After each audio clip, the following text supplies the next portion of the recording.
If I had $1 for every time someone in my family said, it's just a girl thing, I could have bought a whole new family. My name is Ethan. I'm 30 years old, live in Austin, Texas, and work as an auto engineer for a mid-size electric vehicle startup. I'm the youngest of 3 kids, and the only man in a family of loud, tight-knit women. My mom, 2 older sisters, and our cousins treat each other like a sorority. I was always the odd man out, both literally and emotionally. It started off innocently when I was younger. Girls' brunch, spa day, wine night. They all sounded like things I wouldn't want to be part of anyway. I'd laugh it off, joke that I'd rather stay home watching football or fixing something in the garage. But as I got older, and those occasional brunches turned into full-blown traditions, something shifted. The events got bigger, more elaborate. Vacations, private dinners, surprise parties, and I was never invited. But funny enough, when it came to covering costs or arranging logistics, suddenly I was included. I was the guy who booked the limo for my sister Danielle's 30th. The one who fixed the AC when mom's house got too hot for a planned girls-only cousin sleepover.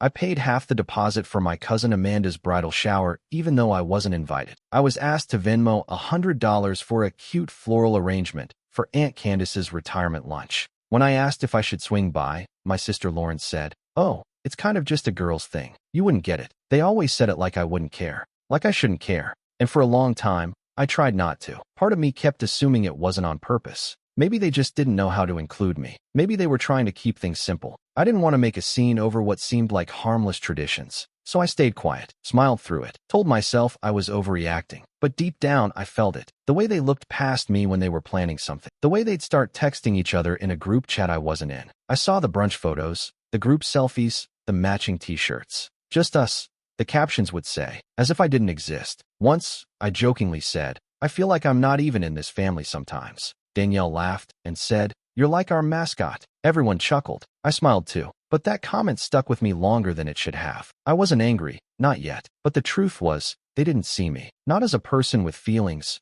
not as a brother, not as a son. I was just useful, handy, quiet, and I didn't realize how much that would cost me. Not just emotionally, but in the slow, silent erosion of how I saw myself in this family. That was the beginning of everything. Aunt Candace had been dropping hints about that photography book for months. She'd mentioned it offhand last Thanksgiving, sipping white wine, and going on about some out-of-print hardcover featuring portraits of American folk musicians. She said it reminded her of her college years, dusty record stores and road trips she never quite finished. I'd made a note in my phone. Thoughtful gifts were the only real way I knew how to stay connected. I found the book after 2 weeks of searching. A rare copy, gently used, from a bookstore in Oregon. Had it shipped to me, and even wrapped it myself. That weekend, I drove across town to drop it off. No big production, just figured I'd hand it to her, and maybe catch up for a minute. When I knocked on the door, no one answered. I tried calling, straight to voicemail. Her car was gone, so I left the gift bag on the porch and drove home, figuring she'd call later. The next day, she sent a text. "Thanks for the book, Ethan. Very cool, LOL." That was it. No call, no photo of her holding it, not even a smiley face. Just LOL. I tried to shake it off, but that night, I opened Instagram, and there they were. A full carousel of polished, smiling faces crowded around a long table at Marlowe's, the trendy bistro I'd introduced them to a year ago. The caption, "The most beautiful evening celebrating our queen. Hashtag Candace turns 60 hashtag just us girls bouquet sparkling heart." My sisters, my mom, all the cousins, toasting with Rose, holding up dessert plates, wearing matching silk scarves. Aunt Candace beaming in the center like it was the Met Gala. Not a single photo of the gift I gave her. Not a single mention. I just stared at my phone, numb. That restaurant. I was the one who found it. Booked it for my mom's birthday 2 years ago. They'd never even heard of the place before then. That's when it clicked. This wasn't a one-off. It wasn't an oversight. They didn't forget me. They excluded me. On purpose. I had spent years brushing off the signs, the missing invites, the side conversations, the oops moments. But this wasn't an accident. They had planned a dinner, chosen a venue I introduced, taken the gift I picked out months in advance, and still decided I didn't belong. Something shifted in me that night. Not an explosion, not some angry outburst, just a quiet snap. I closed the app, set my phone down, and sat in silence. I wasn't part of them. I never had been, and I finally stopped pretending otherwise. The first thing I said no to was a leaky faucet. It was Lauren's, in her upstairs guest bathroom. She texted me on a Thursday night. "Hey, can you swing by this weekend and fix that drip again? It's being annoying, LOL." I looked at my phone for a minute. Then I typed, "You should probably call a plumber." No exclamation point, no emoji, just that. She replied, "Wow, okay." And that was that. I didn't explain myself. I didn't soften the edges. I just stopped. After Aunt Candace's birthday, something inside me had settled. Not a storm, not a rage, just a calm, heavy certainty. I didn't know these people anything. Not anymore. That weekend, Danielle sent a voice memo asking if I could take a quick look at her car before a work trip. I played it once, deleted it, and never replied. Then Mom texted, "Sweetheart, do you remember how to access that insurance portal from when I switched companies? I can't find the password." I read it twice. Normally, I'd have reset it for her before she finished her morning coffee. Instead, I waited 5 hours and wrote back, "You'll probably need to call their support line." I could practically hear her sigh through the silence that followed. For the first time in my life, I let them solve their own problems. They didn't handle it well. Danielle followed up with a passive-aggressive comment on my latest Instagram post. Something about how people change once they get a new job and new money. That made me laugh. I'd been at the same job for 7 years. Lauren texted again about the faucet. Only this time she framed it as, "Don't worry if you're too busy with your fancy friends." I wasn't busy. I just didn't feel like being used. The guilt trips came next, slow and vague. "Mom, I hope everything's okay. You've been different lately." "Danielle, you used to be the one we could count on." No one asked if something was wrong. No one called to talk. Just these strange little darts,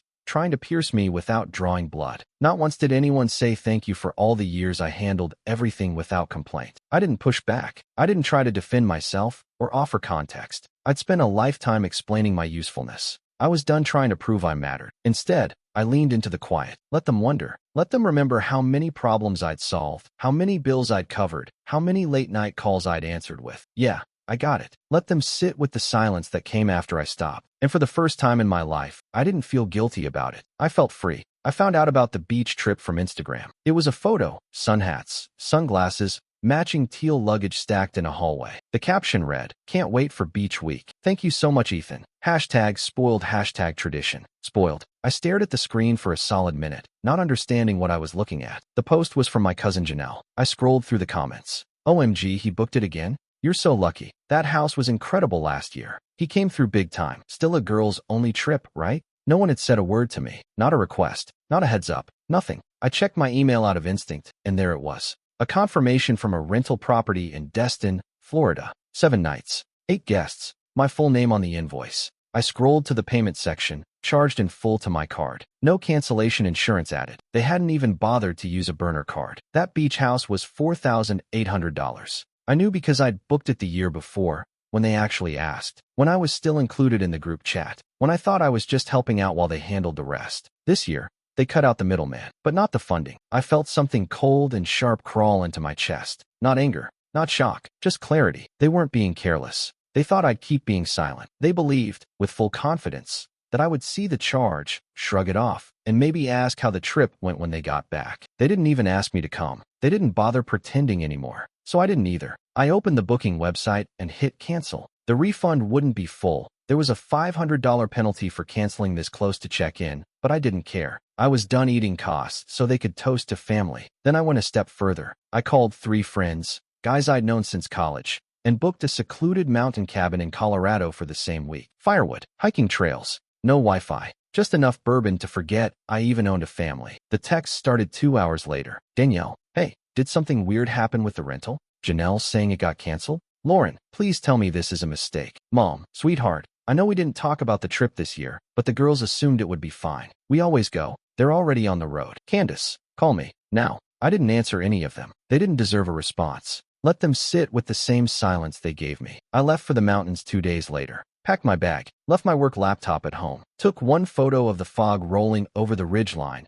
and sent it to no one. When I checked Instagram at the end of the week, out of morbid curiosity, there were no beach selfies. Just one group photo on a gas station curb, captioned, "Some plans don't work out. Some people disappoint. Girls still rise." I almost laughed. They didn't tag me. Of course not. But the comments were full of confusion. "Wait, what happened? Didn't you guys have a house? Where's the ocean? LOL. I didn't reply. Let them answer for once. Let them explain themselves. That week in the mountains, it was quiet, cold, perfect. No noise. No obligation. No, just us. Captions. For the first time in my adult life, I didn't belong anywhere, and it finally felt like peace. The call came on a Thursday afternoon, right in the middle of a project review meeting. My phone lit up with Mom. I let it ring. Then it rang again, and again. I finally excused myself and stepped into the hallway. "Hello." Her voice was trembling, but not the kind that comes from real fear. It was too rehearsed. Oh, thank God, Ethan. It's your cousin Mallory. She's been in a terrible accident. She needs emergency surgery. Her insurance isn't covering the full thing. My mind blanked for a second. Wait, what?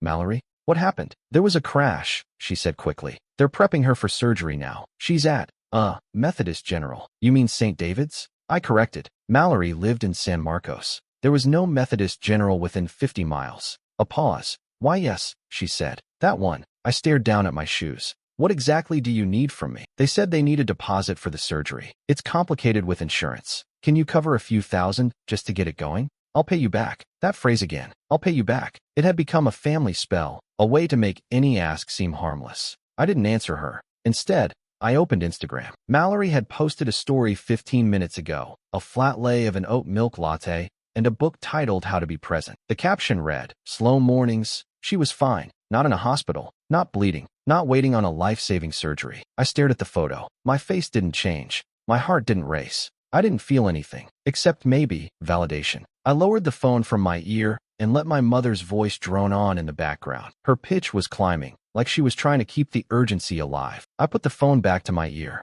I'm at work, I said flatly. I can't help right now. Ethan, please, she said. It's a family emergency. I have to go. I hung up, and that was it. No follow-up, no apology, no update on Mallory's condition. 3 days later, Mallory posted beach photos from Port Aransas with the caption, "Healing Vibes Waterwave Sparkles." They hadn't even tried to cover their tracks. They thought I'd do what I always did, send the money, ask no questions, and disappear when it was convenient. But they didn't realize I had already disappeared, quietly, fully, months ago. I never confronted anyone about it, never asked Mallory how the surgery went, never called my mom back for clarification. They'd lied, brazenly, for cash, and I let the lie hang there, unchallenged, because silence, I was learning, was sometimes more effective than outrage. And sometimes the best revenge is simply walking away while they still think you're standing there. It started with a tow truck. I got a notification one morning from the finance app, one used for vehicle co-leases. The note said, "Account terminated. Vehicle repossessed due to non-payment." Danielle's car. The same one I had co-signed for 2 years ago when her credit was in the toilet. She'd promised me it was temporary, just to get back on my feet, she'd said, batting her lashes like she was doing me a favor by letting me help her. I had removed my name from the lease 6 weeks ago. Quietly. No announcement. No confrontation. I figured she'd notice and adjust. She didn't. She hadn't made a single payment since. Next came the power bill. My mom's house, a small beige bungalow on the edge of our hometown, had its electricity cut off in the middle of August. She called me at work, breathless and furious. "Ethan, why is my power off? They're saying the account's not active." I tried logging in, and it says no billing access. I already knew why. I had removed my name from that too. It wasn't even supposed to be mine in the first place. Just a temporary solution when she switched providers 3 years ago and didn't want to deal with credit checks. "I'm not sure," I said calmly. "You might need to call them." "You know damn well what happened," she snapped. "Did you do something?" "I did exactly what you asked me to do," I replied. I stepped back. Click. That same week, Lauren's rent check bounced. She messaged me in a panic. "Mom said you used to handle the account routing. Did you switch something?" My payment got returned, and now the landlord's threatening fees. I stared at the message for a full minute before responding. "You'll need to speak to your bank." Her next message came 4 hours later. "I had to move back in with Mom. Hope you're happy." That one I didn't answer. Then Aunt Candace started selling furniture on Facebook Marketplace. Not just generic listings. Each item came with a bitter little note. "Gently used armchair. Let go of it like family let go of me. $45 OBO. Dining table that once hosted 20 ungrateful mouths. Pickup only. No men." The captions weren't subtle, but the final straw came on a Tuesday night. I got an alert from a credit monitoring service. Someone had tried to open a store credit card under my name using my social and an old email address. Target, Austin location. I reported it immediately and froze my credit across all 3 bureaus. Filed a fraud claim. Then I sat there, just staring at the screen, letting the weight of it settle. Someone in my family, someone who knew my details, had tried to steal from me. Not ask, not beg, not guilt trip, just take. I didn't even bother guessing who it was. I already knew. The worst part wasn't the betrayal. I was used to that by now. It was how casual it had become for them, as if I was just some financial fixture in their lives. Like a light switch or a bank lobby, always available, always open. I wasn't even angry. I was tired, so I locked everything down. I changed every password, froze every shared account, transferred my remaining assets to a trust account only I could access. Then I deleted every group chat I'd ever been pulled into against my will. No announcement, no fight. I just vanished from the grid they'd built around me. And one by one, they started slipping, falling, folding into themselves like flimsy furniture under real weight. They called it betrayal. I called it balance. Because if my absence was enough to break their world, they never built it right to begin with. It was a Sunday morning when she showed up. I heard the car door slam before I even looked through the blinds. My mother, in a floral print dress and wedges she always wore to feel put together. She was already storming up the walkway like she owned the place. I hadn't seen her in person for months. I opened the door halfway. "You need to leave." Her eyes were wild, puffy, and bloodshot. She didn't answer me, just shoved the door wide and stepped inside. "Unbelievable," she hissed, looking around like the furniture had personally offended her. "All this time, I thought maybe you were just confused. But you're not. You're cruel." I shut the door behind her, but stayed between her and the hallway. She tossed her purse down on the table like she lived here. "Your sisters are struggling. Aunt Candace is selling her bedroom set. Mallory's tuition is overdue. And you're just sitting here, with your nice couch and your nice job and your nice life, pretending none of it's your problem." "It's not," I said flatly. Her face twisted. "How dare you? You should sit down," I said calm. "You're not thinking clearly." "I don't want to sit down. I want to know how you can sleep at night while your family falls apart." I looked at her. Really looked. Her lipstick was smudged, hair undone, hands shaking. Not from grief, from rage. "You mean the family that lied to me?" I asked. "Stole from me, used my name, ran up bills I never saw a dime of benefit from. That family." Her voice went shrill. "We did what we had to. You think it's easy keeping this family together? You've always had it easy. No kids, no husband, no responsibilities." I almost laughed. "No responsibilities? I paid your light bill for 3 years. You wanted to," she snapped. "You offered." "No," I said, stepping closer. "You asked, over and over, and you made me believe I owed it to you just for being born." She shoved me. It wasn't a hard hit, more like a frustrated slap to the chest, but it made me blink. She'd never laid hands on me before. Then she turned, grabbed the mug on my side table, and flung it at the wall. It shattered into pieces, ceramic shards bouncing across the hardwood. "Stop acting like you're a victim," she yelled. I didn't yell back. I walked to the kitchen, picked up my phone, and dialed. When the dispatcher asked for the nature of the emergency, I said calmly, "A family member is trespassing and has just damaged my property. I'd like someone to come speak with her." My mother froze. "You're seriously calling the police on your own mother?" I didn't even look at her. 5 minutes later, 2 officers arrived. One male, one female. I let them in, explained everything simply. I showed them the broken mug. I didn't raise my voice once. My mother argued with them, called me ungrateful, a traitor, a disgrace. But when they gently escorted her out, she didn't resist, just kept shouting over her shoulder that this wasn't over. The door shut. Silence. I stood in the middle of my living room, surrounded by pieces of a mug I didn't even like. And for the first time since this whole unraveling began, I didn't feel anxious or angry or sad. I felt done.